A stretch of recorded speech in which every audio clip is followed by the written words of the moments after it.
Alors, le texte que j'ai écrit pour le nouveau numéro de la revue S s'intitule Vers un art écosophique et il explore la notion d'écosophie et son rapport à certaines pratiques artistiques contemporaines.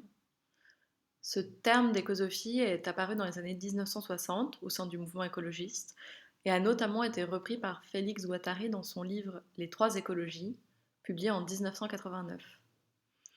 C'est un terme qui désigne en fait une écologie qui se limiterait pas seulement à une prise de conscience environnementale, mais qui engloberait aussi les sphères du social et de la subjectivité humaine. Tous les domaines de la vie sont donc concernés et sont invités à se recomposer à l'aune de cette notion, y compris l'art.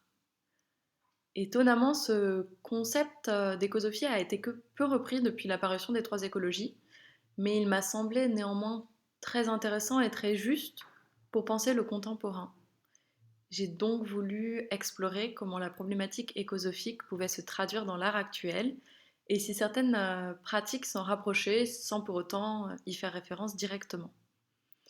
Ici, j'ai donc choisi de me concentrer sur deux artistes dont le travail m'inspire beaucoup, qui sont Åsa Soniasdottir et Zheng Bo. Le projet d'Åsa Soniasdottir s'intitule Potatoes Perspective et il explore depuis une quinzaine d'années les enjeux de savoir et de pouvoir liés à la culture de la pomme de terre.